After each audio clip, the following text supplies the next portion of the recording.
Good Tuesday morning, and welcome to Ice Age TV, the internal combustion engine age YouTube channel that talks about all my cars and trucks, motorcycles, SUVs, the dogs, the kid. Hey, good Monday, Tuesday morning there. Jesus Christ, this is the week where we have the Labor Day weekend. And is it Monday? Is it Tuesday? Is it Wednesday? What day is it? So hey, for everybody that watches my channel, thanks for tuning in and watching me on my regular Monday through Friday, typically morning conversations where I just talk about things in general and share views and ideas that maybe intrigued you or maybe turned you off. I don't know, but wow, really is. It's been really hot up here. Temperature not too bad, just really hot heat. And this morning, just a beautiful, typical end of the summer, Tuesday morning, and it's just really nice. Perfect time to be playing tennis. If anybody's a tennis person out there that's following the U.S. Open right now, what a great series of players. So, wow. Yeah, oh my gosh. It's just the routine. Anybody know that routine when you've been on vacation or gone or whatever your lifestyle may be, and you got to get back to work. You got to get back to the labor aspect. Here is the Hellcat Charger that sits in my garage and sits more than it drives. And here's the shop, which is the bench, is already getting back out of control. It's always the labor. And you know what I do all weekend long? Did I labor along? Somewhat. I did the list. And kind of got a little time out. I'm always running. And on, was it Sunday? I can't even keep track. And here's my addictions to the motorcycles all over here, as you can see. Got a whole bunch of them here. And boy, oh boy, I tell you what, the Harley Davidson really is just incredible, and how in so many ways felt like the Harley just wasn't the thing, but it is. This new Harley Davidson Road Glide CVO. I have so many people that comment on my wow, am I crazy for giving up two Harleys for this? A lot of people thought I made a mistake, but I did not. This is just such a nice motorcycle. I'll tell you what, though, this is such a big motor. When you go to start it, I borderline feel like they didn't put a big enough battery in this thing. I mean, on Sunday morning, got fuel and went to start this thing back up, and man, it was like, wow, what's going on? Maybe I need to put the battery tender on it, even though it's a brand new bike. And here's the Indian that I really should have got motivated, but just too many honey to-do list projects for the wife. But I really wanted to put on my brand new exhaust because I have a brand new exhaust sitting over here in a box, and I have the brand new windshield here that goes on the bike, and I got the highway pegs, so it just doesn't end. It's just always a project, and you labor away, just a constant labor. Anybody that owns nice things knows that it's a lot of labor. Here is the Ice Age TV new stickers I got. I got 50 of them, and my thoughts were to put some on my cars and give some away if anybody's interested.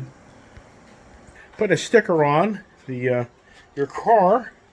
I've got, I'll have like 40 of them.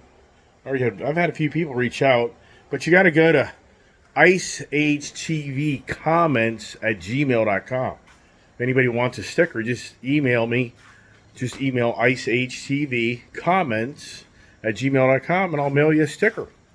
And if everybody starts buying them, not buying them, but I'll buy more if it's something a bunch of people want. Yeah, it's advertising for me, and maybe you just want to advertise that you like watching the Ice Age TV channel, and you agree with the Ice Man, or not so much. So yeah, so had a great ride with some great new friends that we met through my channel on Sunday. You can watch that video with Shannon and Chris. Come on, Pops, let's get up here. So it's back to the routine, and it's hot up here, so I'm gonna have to get the AC going. Let's look at my Indian Roadmaster big old thing here. All my addictions, all my love and passion of my vehicles and cars and trucks and motorcycles in my office. And I'm sure some people would be like, in your office, I see nothing but cars and trucks and motorcycles, but I don't see any pictures of your mother, your father, Your wife, yeah, right. There's my daughter up there.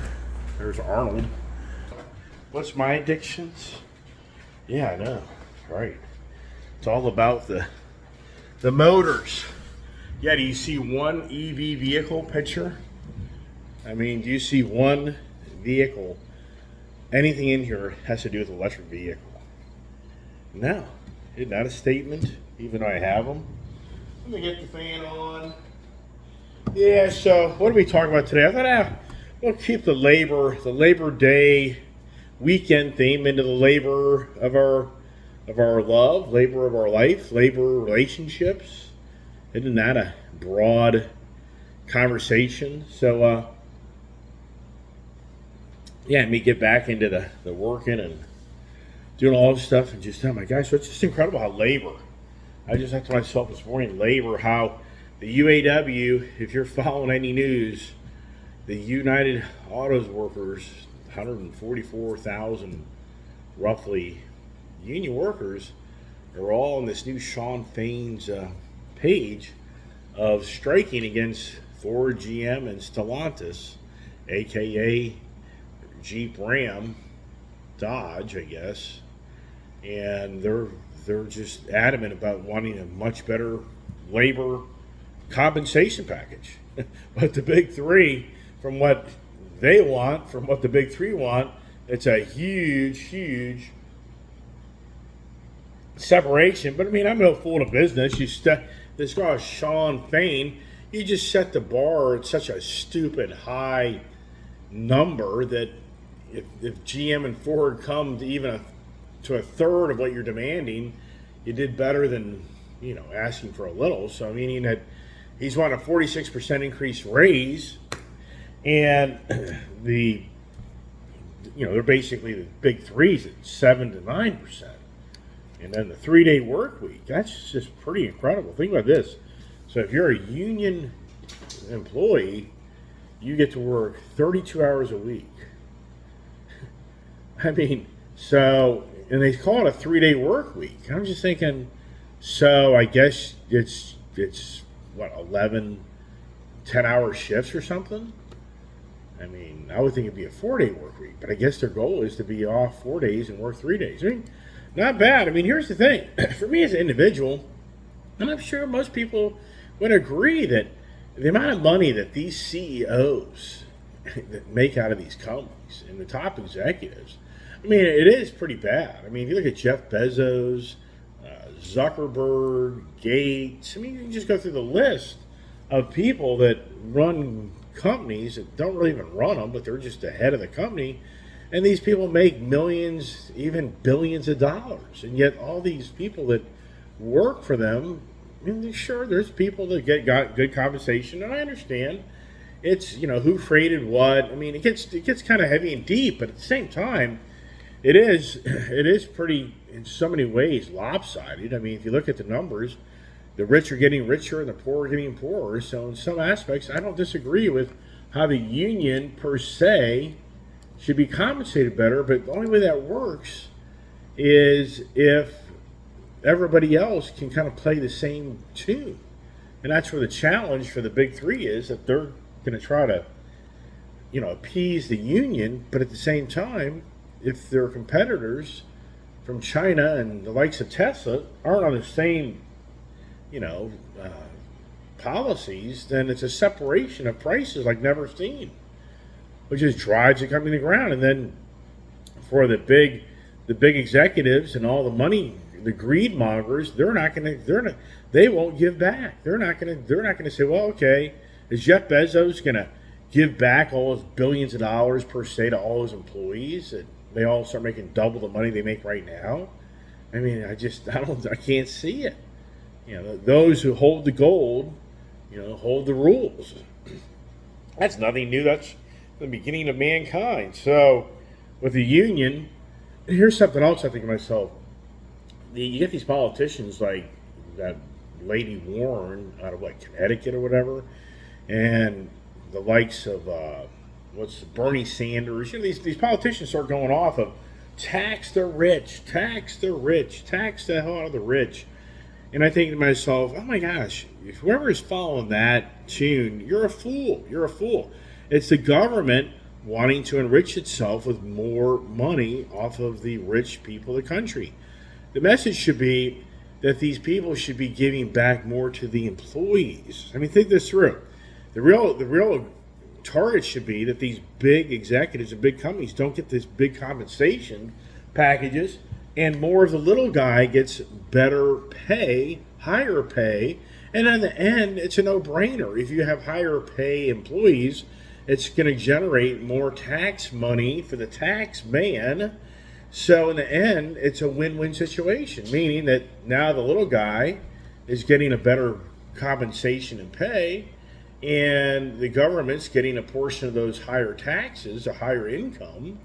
So yeah, that's more the position. Just to go target rich people to tax them higher, just to give to the government to just have another big old bucket of money to go figure out who they can go give it to. I mean, is anybody really happy with the way the government spends its money? I mean, sincerely, is there anybody happy that can share success stories of all the government money that is given away that seems to make sense and seems to benefit you and I? And that's the thing. Right now, this new Inflation Reduction Act is going just to create, I would have to say, the most manufacturing domestic side in modern times that we've never have seen. And so you just have to step back and think, wow, and that's the challenge. It's the labor. And that's what I was saying to myself this morning. It's the constant labor conversation now. What has been a dominant conversation now since 2020 when the pandemic set in? It was labor. It was people that were sent home that no longer could work. People were sent home that could remotely work. People that were sent home that were paid to sit at home and not work. And so, and now if the pandemic per se has passed, even though Joe Biden was diagnosed with COVID-19 yesterday, and Joe Biden at this moment is negative, and for the record, Joe Biden's has had tons of vaccines and tons of boosters, if you want to go down that rabbit hole. And so, and then for the record, they're already talking about a new variant of something similar to COVID's coming along. And they're now saying that if you have the vaccine, then you won't be as protected as if you didn't get the vaccine.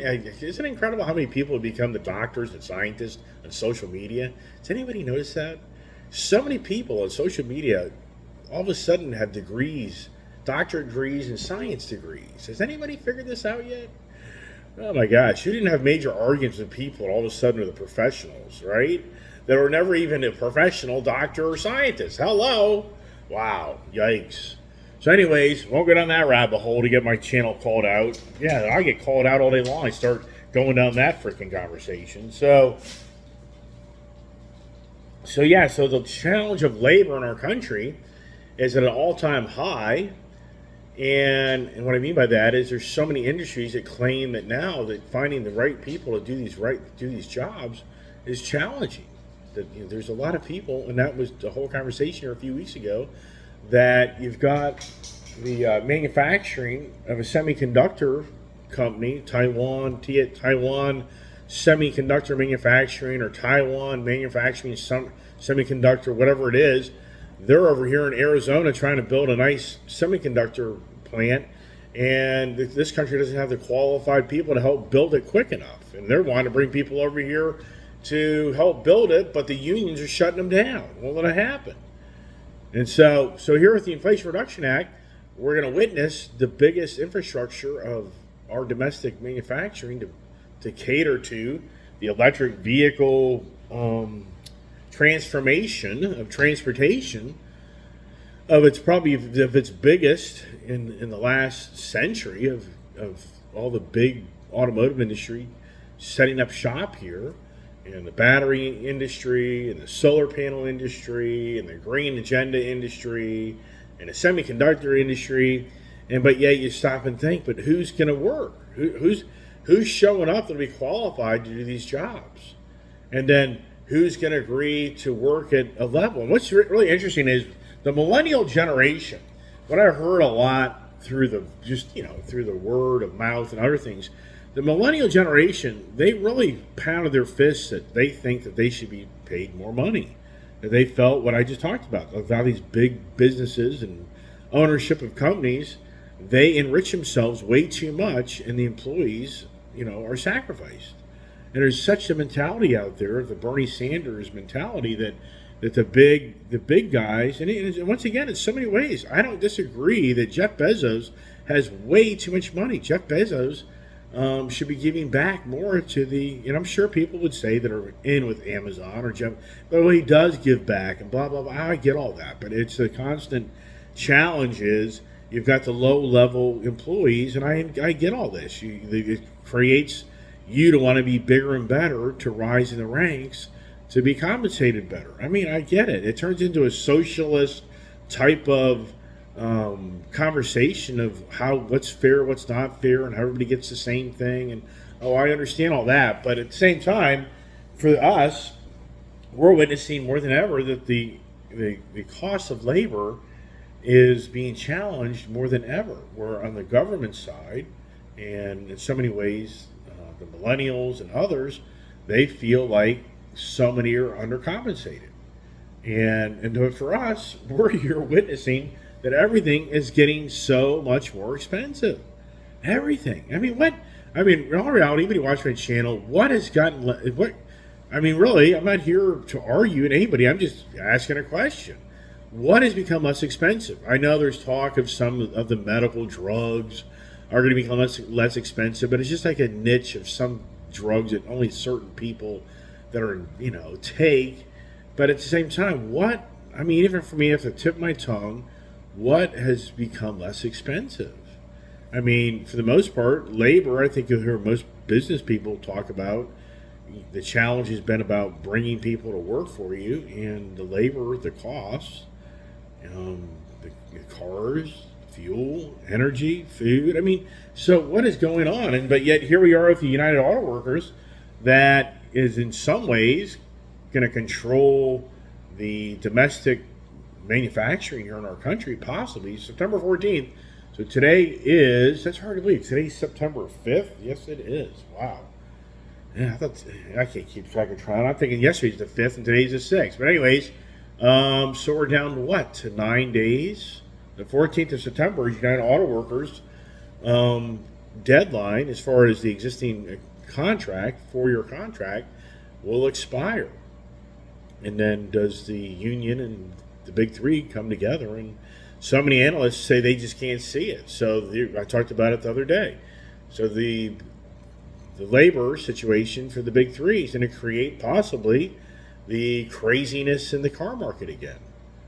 And for so many people, and then here's another thing, you're just hearing so many conversations of so many people being behind on their car payments and credit card payments, and so it's you hear this now on a regular basis, and I mean, wow. So I mean, but at the same time, you think, I'm just not in this area I live. You just aren't hearing anything radical going on of the dire straits. And then here's the latest. AutoNation just bought out CIG Financial, CIG Financial, a major automotive lender. And so Lucky Lopez, a YouTuber guy that is a used car guy, he claims that AutoNation bought out CIG Financial because the subprime loans are pretty much gone. The banks are seeing too many defaults, too many risky loans are starting to go bad, and so AutoNation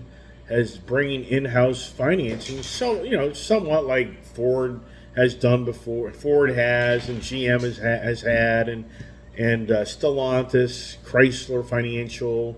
I mean, a lot of these big automotive companies have their own in-house financing per se to help them move their cars and to be more lenient, because they can make a decision that a bank would probably not give a person that vehicle.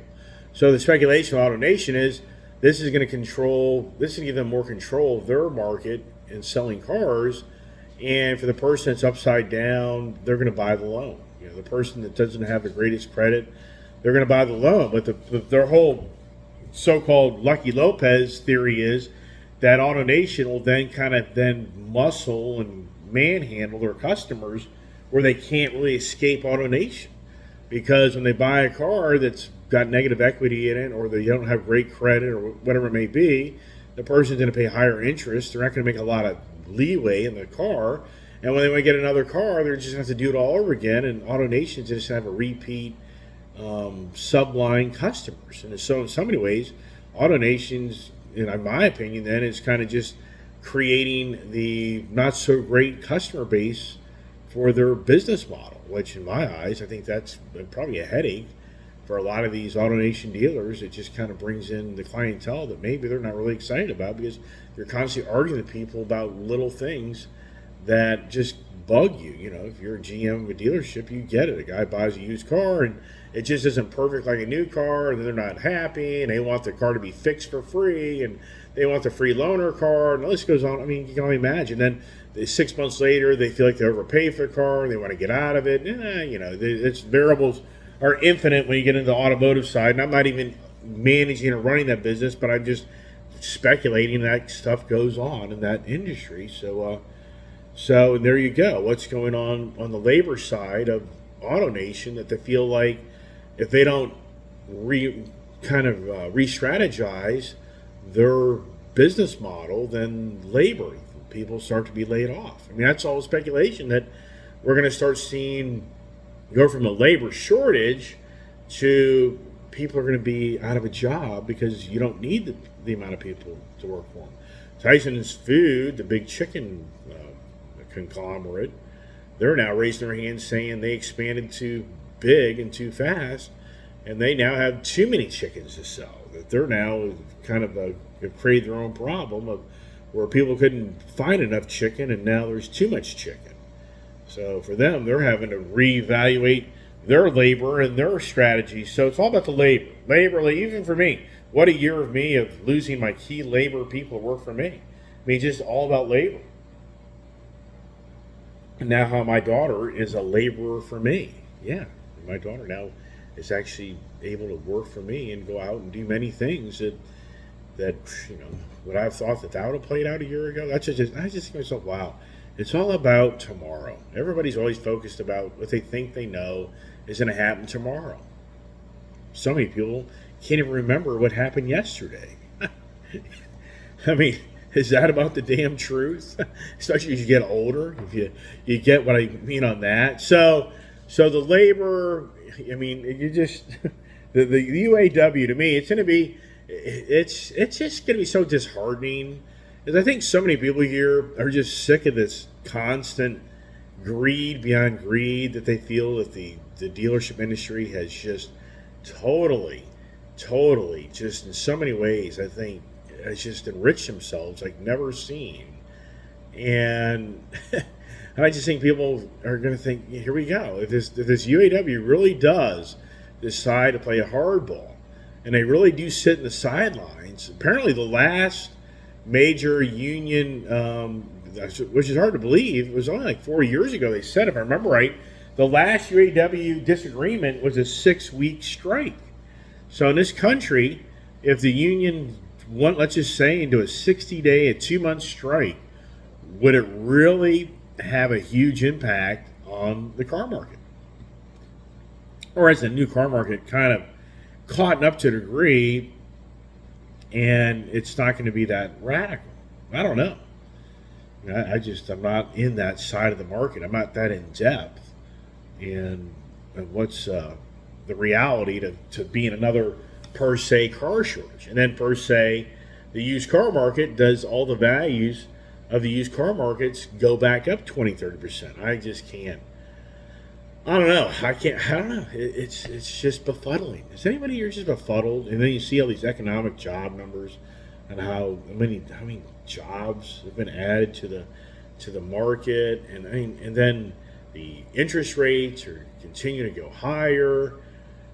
It's just, does anybody believe this stuff? I mean, and that's a challenge. I think more than ever, you just can't, it's just, you don't trust what you read more than ever. And now here's the Anti-Defamation League, ADL, going after Elon Musk. And Elon Musk is going to go after them.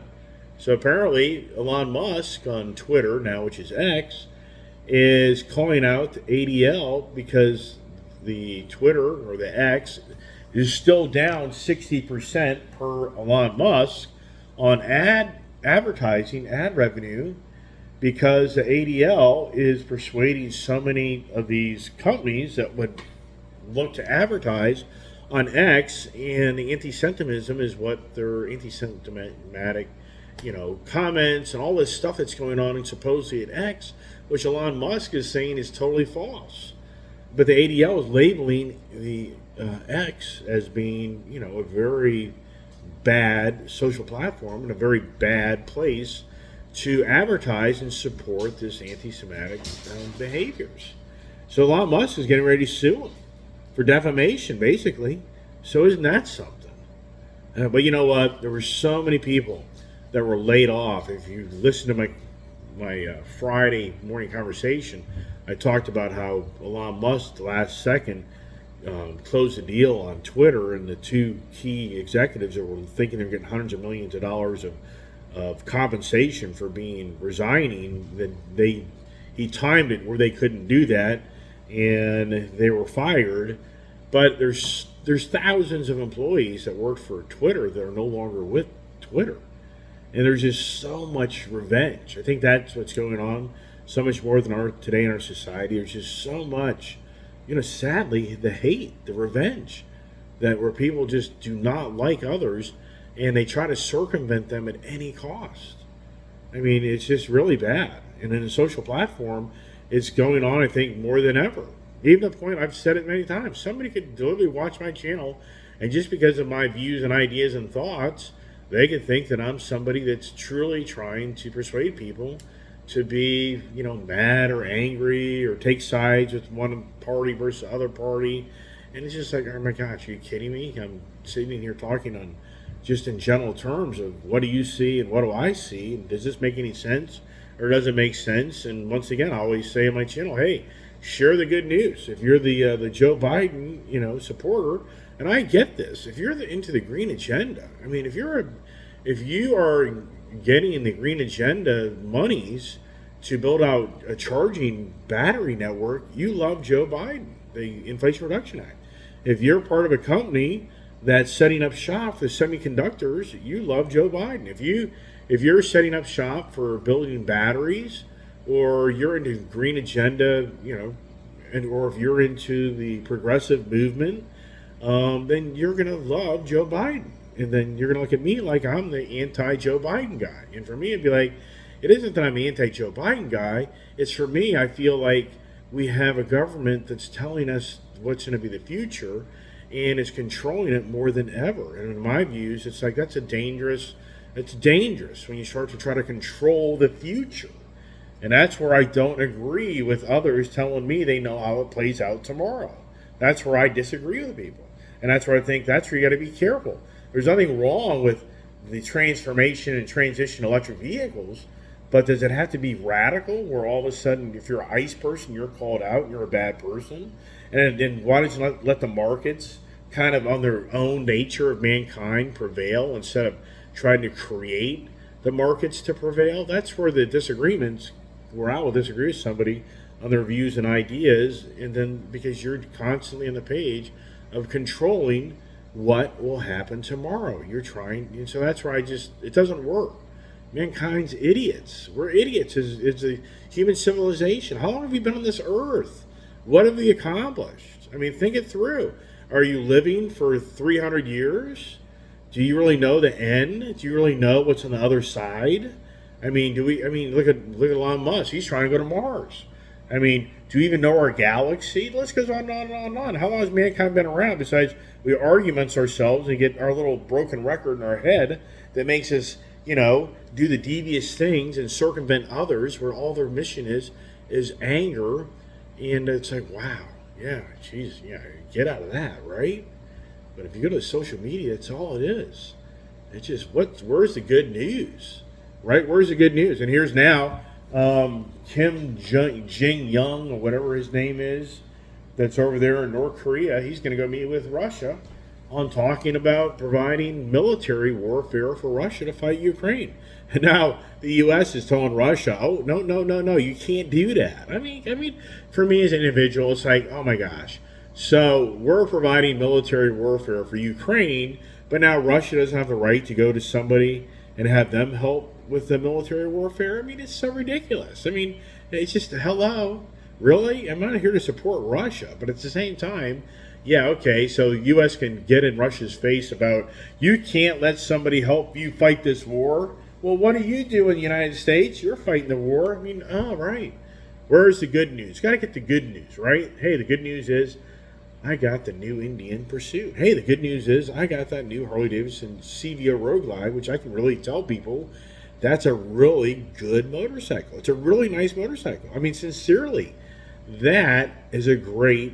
And so for me, some people may like, it's like, what would I benefit from telling anybody the CVO Road Glide is it's not really, it's a piece of junk, really. I mean, okay, now I can understand if I'm a Harley dealer. I mean, sincerely, if I'm sitting in my Harley Davidson office at a Harley dealership, I'm gonna, if me is watching the video, I'll definitely be more like, this guy's just trying to sell motorcycles. No, yeah, what are you trying to sell? I'm not trying to sell anything. I'm just sharing with others my addictions of life of buying things, and yeah, do I make mistakes? I sure do. But anyways, hey, let's just kind of leave it at that. The Labor Day, end of the summer. Wow.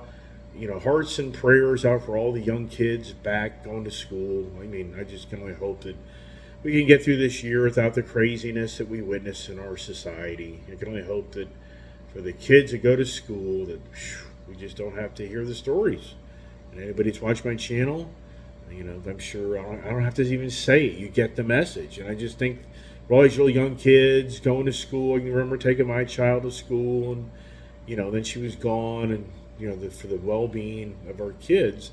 And I think that that's so much that goes on more today than ever for us people that have been around. It's like, it's so sad that we're witnessing that adults are so having influence on little kids that it's just so wrong. It's so wrong of what we're witnessing, of just little kids that just need to be little kids and grow up and figure out things on their own in so many ways. But for some reason, we have these individuals that want to control the destiny of these children, and it's really bad. And that's where I say, that's where the separation comes for me with individuals on their views and ideology. It's like, but you're controlling the future. You're controlling the future.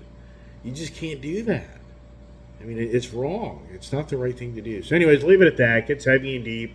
And as always, appreciate all the support. What am I doing now? Yeah, I got to go to work. Kids got to go to work. Got to get back in the routine. And it's just hard to believe that another summer has passed us. And the old saying is, how many summers will you see? And oh my gosh, I think to myself, will you see 70 summers, 80 summers, 90 summers? And in numbers these days, that's nothing. As we hand out billions of dollars. They say to count to $1 billion, you yourself to count to $1 billion, it's like you wouldn't even be able to do it. You wouldn't even, for how many years? There's a statistic somewhere of how long it take you to count to $1 billion or $100 billion. But yet that just goes out the door in our government like nothing. Like, here's another $1 billion for you, another $1 billion there. What's the big deal? And now we're in trillions of dollars of debt. And the government's expecting you to go work today, and your labor will pay that off for them. So, wow. All right, everybody, thanks for watching. God bless, stay safe. And I got to go to work just like you. Have a great day. Stay safe.